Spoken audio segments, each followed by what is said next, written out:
I wanted to comment on this, and feel free to disagree with me on this. Maybe I'm an idiot. I try really hard not to be an idiot. It's not working out very well. But I really think Ron Wyatt found the Exodus site in Saudi Arabia. But like, I listen to David Falk and others who think that's just crazy. There's issues with Ron Wyatt, I guess. I don't want to get into that. But look, if you look at the evidence in Saudi Arabia for Mount Sinai, and I know like Mike Heiser said it's not in Saudi Arabia. David Falk says it's not in Saudi Arabia. But have you looked at the evidence, guys? Like, everything makes sense that Jabal al-Lawz is the real Mount Sinai. And so I haven't heard good arguments against it other than Ron Wyatt's a fraud, whatever. He found way too many things. Therefore, everything he says is false. Like, it's not true. Like, other people went after Ron Wyatt and found other things. Like, have you seen the rock at Horeb? Have you seen the evidence for the rock of Horeb at the site? Ron Wyatt didn't even find that. Somebody else found that after he found other things that point to it as Mount. Dude, Mount Sinai is in Saudi Arabia. I'm sorry. I love David Falk. I'm sorry. The evidence is overwhelming. If that evidence doesn't count, no evidence would count. Look at all the evidence. Do your due diligence. Like, let's listen to Frank Turek here. Let's see what he says here. At the right time. What I want to do in this program is give evidence from credentialed archaeologists that it appears the Hebrews were in Egypt prior to 1446 BC. You say, why 1446 BC? I'll get to it in a minute. And I don't think we'll get to it today, but in a later program, we will also point out that they left Egypt about that time and went to what was then called Canaan. Later, of course, it became Israel.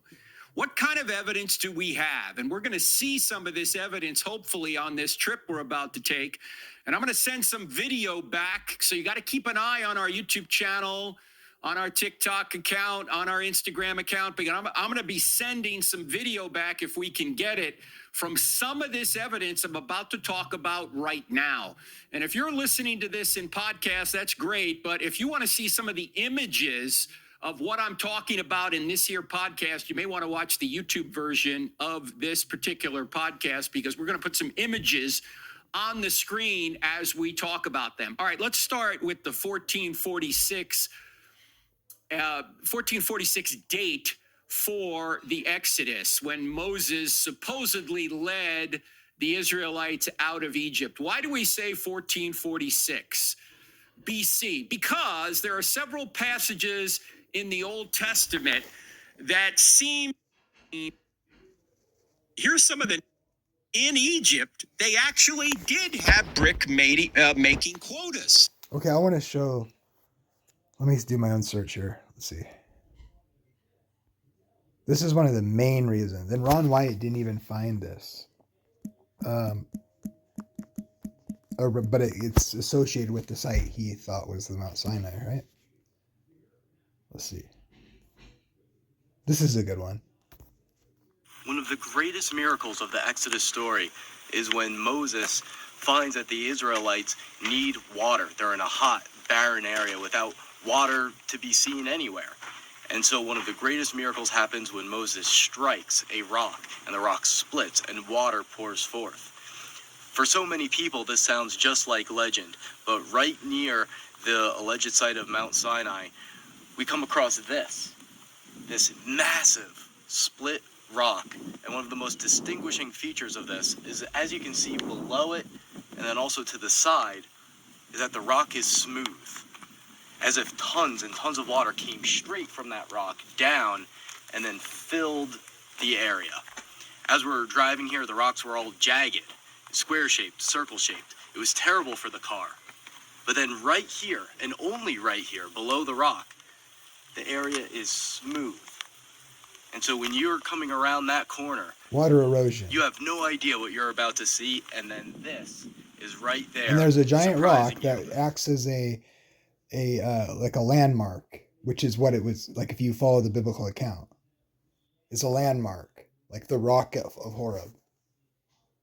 And there's water erosion in the middle of the desert flowing out of this giant split rock. And by the way, when you go up to it, it's... I'll throw away all my socks and buy 20 pairs right now. That was the response I got. Dude, there's water erosion flowing from the rock that's split, and the water erosion is like shooting up through the center of the rock where it's split. Like, I'm sorry, that's the rock of Horeb, or it doesn't exist. Sorry.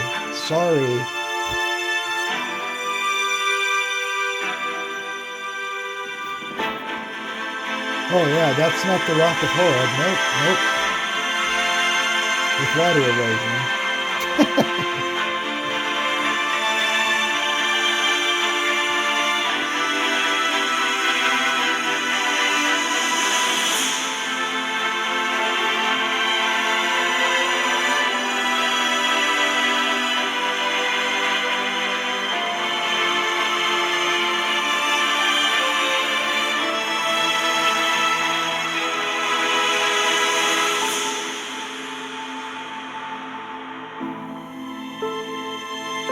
He split rocks in the wilderness and gave them drink abundantly as from the deep. He made streams come out of the rock and caused waters to flow down like rivers.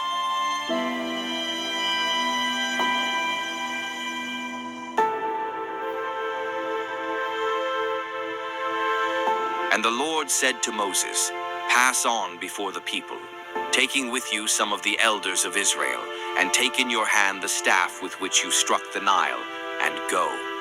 Behold, I will stand before you there on the rock at Horeb, and you shall strike the rock, and water shall come out of it, and the people will drink." And Moses did so in the sight of the elders of Israel.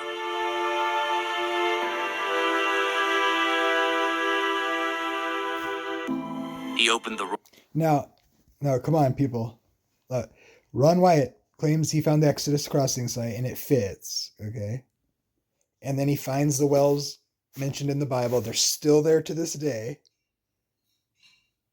And then you can look up the evidence on this. Elijah's cave is there. There's room for what the Bible says the people who in the Exodus, the actual number, okay? Ron Wyatt didn't find the rock at Horeb. It's just associated with the other sites he found that all fit the biblical narrative. Then the Golden Calf site, and then other people who are checking out his sites, the site, stumble across and find this in the region where it should be according to the Bible. Ron Wyatt didn't make this discovery. Penny, what's their name? I'm sorry, the Caldwells found this when they had passports into Saudi Arabia to do oil work, and they heard about Ron Wyatt before it was really pop for the internet. They found this associated with those other things. Now you can look it up and look for the evidence for yourself. Watch for Frank Turek. He's going there. Go look up. There's many other people that have now gone and do tours now. So it doesn't matter. Ron Wyatt might be wrong about this or that, but he found this, and it is the Exodus site, and that is the Rock of Horeb. And God exists, and God really came down and handed 10 commandments to somebody, and you better keep the Sabbath or God's going to burn you forever. Just kidding. But you should rest because Jesus is real, and he created the world, and he rested on the seventh day. And God really did speak from that mountain, and he really did water the people that he brought out of Egypt. And that's the proof right there.